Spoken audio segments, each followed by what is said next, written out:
ಪ್ರೀತಿಯ ಹಾಗೂ ನನ್ನ ನೆಚ್ಚಿನ ಅನುಭವ ಸಾರ ಯೂಟ್ಯೂಬ್ ಚಾನಲ್ ವೀಕ್ಷಕರೇ, ನಾನು ನಿಮ್ಮ ಸ್ಮಾಲ್ ಲೀಡರ್ ಅಂದರೆ ಪುಟ್ಟ ನಾಯಕ್. ಎಂದಿನಂತೆ ಇವತ್ತು ಸಹ ಹೊಸ ಅನುಭವ ಸಾರ ಬರೆದಿದ್ದೇನೆ. ಇವತ್ತು ಅಂದರೆ ದಿನಾಂಕ 1 ಏಪ್ರಿಲ್ 2025 ಮಂಗಳವಾರ. ಇವತ್ತಿನ ಅನುಭವ ಸಾರ ಮತ್ತೆ ಎಂದಿನಂತೆ ವಿಶೇಷ ಹಾಗೂ ವಿಭಿನ್ನ. ಇವತ್ತು ಬೆಳಿಗ್ಗೆ ನನ್ನ ಶಿಷ್ಯ ಅಂದರೆ ಶಾಲೆಯ ವಿದ್ಯಾರ್ಥಿ ಒಬ್ಬ ನನಗೆ ಕೇಳಿದ ಪ್ರಶ್ನೆ ಏನಪ್ಪ ಅಂದರೆ, ನಿಮ್ಮ ಕಾಲದಲ್ಲಿ ಅಂದರೆ ನಮ್ಮ ಕಾಲದಲ್ಲಿ 1990ರ ಮೊದಲು ಸರ್ಕಾರಿ ಶಾಲೆಯಲ್ಲಿ ಓದುತ್ತಿದ್ದ ಮಕ್ಕಳು ಅಂದರೆ ಹುಡುಗರು ಮತ್ತು ಹುಡುಗಿಯರು 100%ಕ್ಕೆ 50 ಅಥವಾ 60 ಅಥವಾ ಅದಕ್ಕಿಂತ ಕಡಿಮೆ ಅಂಕಗಳನ್ನು ತೆಗೆದುಕೊಳ್ತಾ ಇದ್ರು.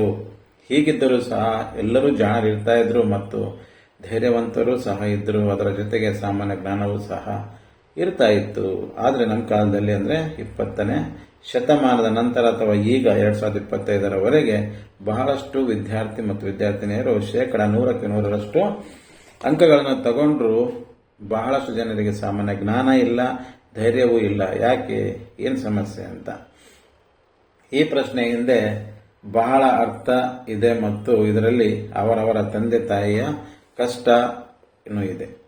ಅವರು ತಿಳುವಳಿಕೆಯ ಮಾತು, ಅವರು ಹೇಳುತ್ತಿದ್ದ ಬುದ್ಧಿ ಮಾತುಗಳು ಮತ್ತು ಶಿಕ್ಷಕರ ಪರಿಶ್ರಮ, ಶಿಕ್ಷಣದ ಪದ್ಧತಿ, ಕೆಲಸದ ಅಭಾವ, ಜೀವನದ ಮತ್ತು ಭವಿಷ್ಯದ ಭಯ ಎಲ್ಲ ವಿದ್ಯಾರ್ಥಿಗಳಿಗೂ ಮತ್ತು ವಿದ್ಯಾರ್ಥಿನಿಯರಿಗೂ ಆಗ ಇತ್ತು.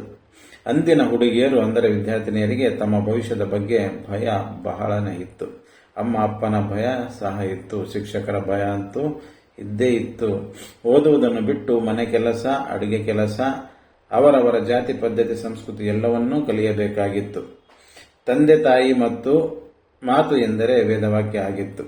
ಮನೆಯಲ್ಲಿ ಯಾರೇ ಹಿರಿಯರು ಅಂದರೆ ಅಜ್ಜ ಅಜ್ಜಿ, ದೊಡ್ಡಪ್ಪ ದೊಡ್ಡಮ್ಮ, ಚಿಕ್ಕಮ್ಮ ಚಿಕ್ಕಪ್ಪ ಅಥವಾ ಅಣ್ಣಂದಿಯರು ಯಾರೇ ಅಥವಾ ಅಕ್ಕಂದಿಯರು ಯಾರೇ ಯಾವುದೇ ಬುದ್ಧಿ ಮಾತುಗಳನ್ನು ಹೇಳಿದರೆ ಕೇಳಬೇಕಾಗಿತ್ತು. ಇದು ಅವರ ಭವಿಷ್ಯವನ್ನು ಉತ್ತಮಗೊಳಿಸುವಲ್ಲಿ ಸಹಕಾರವಾಗುತ್ತಿತ್ತು. ಇದು ಅವರಿಗೆ ಗೊತ್ತಿತ್ತು. ಹಾಗೆ ಅವರು ತಮ್ಮ ಸೌಂದರ್ಯಕ್ಕೆ ಹೆಚ್ಚು ಒತ್ತು ಕೊಡ್ತಾನೆ ಇರಲಿಲ್ಲ. ವಿದ್ಯಾಭ್ಯಾಸದ ಕಡೆ ಬಹಳ ಗಮನ ಕೊಡ್ತಾ ಇದ್ರು ನಮ್ಮ ಶಾಲೆಯ ಹುಡುಗಿಯರು. ಕಾರಣ ಆಗ ರೂಪಾಲಯಗಳು ಅಂದರೆ ಬ್ಯೂಟಿ ಪಾರ್ಲರ್ಗಳು ಬೀದಿ ಬೀದಿಯಲ್ಲಿ ಇರಲಿಲ್ಲ. ಆಗಿನ ವಿದ್ಯಾರ್ಥಿಗಳು ಸಹ ಮನೆಯಲ್ಲಿ ಇರುವ ಎಲ್ಲ ಹಿರಿಯರ ಮಾತುಗಳನ್ನು ಕೇಳಲೇಬೇಕಾದಂಥ ಅನಿವಾರ್ಯ ಇತ್ತು. ಹಾಗೆಯೇ ಯಾರಿಗೂ ತಿರುಗಿ ಮರು ಉತ್ತರ ನೀಡಲು ಅವಕಾಶಗಳೇ ಇರುತ್ತಿರಲಿಲ್ಲ. ಹಾಗಾಗಿ ಜೀವನದಲ್ಲಿ ಓದದೆ ಇದ್ದರೆ ಭವಿಷ್ಯದಲ್ಲಿ ಯಾವುದೇ ಸರ್ಕಾರಿ ಕೆಲಸ ಆಗಲಿ ಅಥವಾ ಖಾಸಗಿ ಕೆಲಸ ಆಗಲಿ ಸಿಗುತ್ತಿರಲಿಲ್ಲ. ಆಗ ಕೆಲಸದ ಅಭಾವ ಬಹಳ ಇತ್ತು.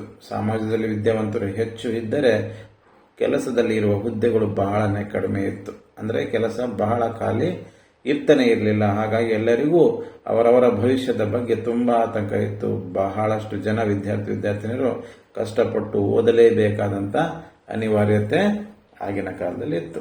ಆದರೆ 20ನೇ ಶತಮಾನದ ನಂತರ ಎಲ್ಲ ತದ್ವಿರುದ್ಧವಾಗಿ ನಡೀತಾ ಇದೆ, ಅಂದರೆ ಎಲ್ಲ ರಿವರ್ಸ್ ಆಗ್ತಾ ಇದೆ.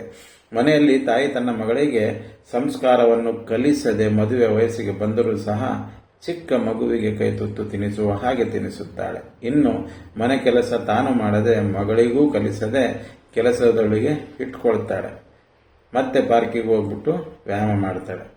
ಇದರಿಂದ ಅಮ್ಮ ಮತ್ತು ಮಗಳು ಹಾಳಾಗುವುದರ ಜೊತೆಗೆ ತಂದೆಯ ಶ್ರಮದ ದುಡಿಮೆ ಸಹ ಹಾಳಾಗ್ತದೆ. ಇದೇ 1990ರಲ್ಲಿ ಹುಡುಗಿಯರು ಅವರವರ ಭವಿಷ್ಯಕ್ಕೆ ಹೆಚ್ಚು ಮಹತ್ವವನ್ನು ಕೊಡುತ್ತಾ ಇದ್ರು. ಮನೆಯಲ್ಲಿರುವ ಎಲ್ಲ ಕೆಲಸನ ಅಡಿಗೆ ಸಮೇತ ಎಲ್ಲ ಕಲಿತಾ ಇದ್ರು. ಅದರ ಜೊತೆಗೆ ಪ್ರೀತಿ ಪ್ರೇಮ ಎನ್ನುವ ಏನು ವಿಷಯನ ಅವರು ಚಿಕ್ಕ ವಯಸ್ಸಿನಲ್ಲೇ ಮಾಡ್ತಾ ಇರಲಿಲ್ಲ. ಹಾಗೂ ಅವರಿಗೆ ಮದುವೆ ಆಗಬೇಕು ಜಲ್ದಿ ಅನ್ನುವ ಅವಸರನೇ ಇರ್ತಾ ಇರಲಿಲ್ಲ. ಆದರೆ ಈಗಿನ ಕಾಲದಲ್ಲಿ ಬಹಳಷ್ಟು ಶಾಲೆಯ ಹುಡುಗಿಯರಿಗೆ ತಮ್ಮ ಭವಿಷ್ಯಕ್ಕಿಂತ ಅವರಿಗೆ ಶೃಂಗಾರ ಮತ್ತು ಸೌಂದರ್ಯದ ಬಗ್ಗೆ ಹೆಚ್ಚು ಕಾಳಜಿ. ಓದುವುದನ್ನು ಬಿಟ್ಟು ಬಹಳ ಸಮಯ ತಮ್ಮ ಮೇಕಪ್ಗೆ ಮತ್ತು ಡ್ರೆಸ್ಗೆ ಹಾಳು ಮಾಡ್ತಾರೆ ಸಮಯವನ್ನ. ಭವಿಷ್ಯದಲ್ಲಿ ಏನಾದರೂ ಸಾಧಿಸಬೇಕು ಎನ್ನುವ ಆಸೆ ಮತ್ತು ಛಲ ಇಂದಿನ ಕಾಲದ ಬಹಳಷ್ಟು ಹುಡುಗಿಯರಿಗೂ ಇಲ್ಲ, ಹುಡುಗರಿಗೂ ಇಲ್ಲ. ಹಾಗೆ ಹುಡುಗರ ವಿಷಯಕ್ಕೆ ಬಂದರೆ, ಹುಡುಗರು ಅವರವರ ಭವಿಷ್ಯದ ಬಗ್ಗೆ ಚಿಂತೆ ಇಲ್ಲ. ಚಿಕ್ಕ ವಯಸ್ಸಿನಲ್ಲೇ ಶೋಕಿ ಮಾಡೋದು, ಹೇರ್ ಕಟಿಂಗ್ ಮಾಡೋದು, ಬೇಕಾದಂಥ ಡಿಫ್ರೆಂಟ್ ಆಗಿ ಬಟ್ಟೆ ಹಾಕೊಳೋದು, ಯಾರಿಗೂ ತೋರಿಸ್ಕೊಳ್ಬೇಕು ಅಂತೇಳಿ ಶೋಕಿ ಮಾಡಿ ಪ್ರೀತಿ ಪ್ರೇಮ ಅಂತ ಸಮಯವನ್ನು ಹಾಳು ಮಾಡ್ತಾರೆ ಮತ್ತು ಅಪ್ಪನ ಹಣವನ್ನು ಸಹ ಹಾಳು ಮಾಡ್ತಾರೆ. ಅದರ ಜೊತೆಗೆ ಓದುವ ಸಮಯದಲ್ಲಿ ಓದದೆ ಜೀವನ ದಲ್ಲಿ ಒಂದು ಗುರಿಯನ್ನು ಇಟ್ಟುಕೊಳ್ಳದೆ ಅಮೂಲ್ಯವಾದ ಸಮಯವನ್ನು ಹಾಳು ಮಾಡಿಕೊಂಡು ಜೀವನ ಪೂರ್ತಿ ಅಲ್ಲಿ ಇಲ್ಲಿ ಚಿಕ್ಕ ಪುಟ್ಟ ಕೆಲಸ ಮಾಡ್ತಾ ತಮ್ಮ ಜೀವನದ ಮುಂದಿನ ದಾರಿಯನ್ನು ಕಾಣದೆ ಜೀವನ ಬೇಸರ ಆದವರ ಹಾಗೆ ಜೀವನ ನಡೆಸ್ತಾ ಇರ್ತಾರೆ. ಇದಕ್ಕೆ ಪ್ರತ್ಯಕ್ಷವಾಗಿ ಅಥವಾ ಪರೋಕ್ಷವಾಗಿ ಅವರ ತಂದೆ ತಾಯಿಗಳೇ ಕಾರಣ. ಮಕ್ಕಳು ಚಿಕ್ಕ ವಯಸ್ಸಿನಲ್ಲಿಯೇ ಒಡೆದು ಬೈದು ಬುದ್ಧಿ ಹೇಳಿ ಸರಿದಾರಿಗೆ ತಂದರೆ ಇದ್ದುದಕ್ಕೆ ಮಕ್ಕಳು ಭವಿಷ್ಯದಲ್ಲಿ ಹಾಳು ಆಗುತ್ತಾರೆ ಅಥವಾ ಹಾಳಾಗದೆ ಇರ್ತಾರೆ. ಇದನ್ನ ಎಲ್ಲರೂ ತಂದೆ ತಾಯಿಗಳು ಮಾಡಿದರೆ ಒಳ್ಳೆಯದು. ಇನ್ಮೇಲೆ ಆದರೂ ಮಕ್ಕಳನ್ನು ಹತೋಟಿಯಲ್ಲಿ ಇಟ್ಟುಕೊಂಡು ಬುದ್ಧಿ ಹೇಳಿ ಚಿಕ್ಕ ವಯಸ್ಸಿನಲ್ಲಿದ್ದಾಗ ಒಡಿರಿ, ಬುದ್ಧಿ ಕಲಿಸಿ, ಏನು ತಪ್ಪಾಗಲ್ಲ. ಜಾಸ್ತಿ ಮುದ್ದು ಮಾಡಬೇಕು ಅಂತ ಏನೋ ಅವಶ್ಯಕತೆ ಇಲ್ಲ. ಇದು ನನ್ನ ಅನುಭವದ ಮಾತಾಗಿತ್ತು ಮತ್ತು ಇವತ್ತಿನ ವಿಶೇಷ ಆಗಿತ್ತು. ಮತ್ತೆ ಹೊಸ ವಿಡಿಯೋದೊಂದಿಗೆ ಮತ್ತೆ ಸಿಗೋಣ. ಅಲ್ಲಿವರೆಗೆ ನಮಸ್ಕಾರ.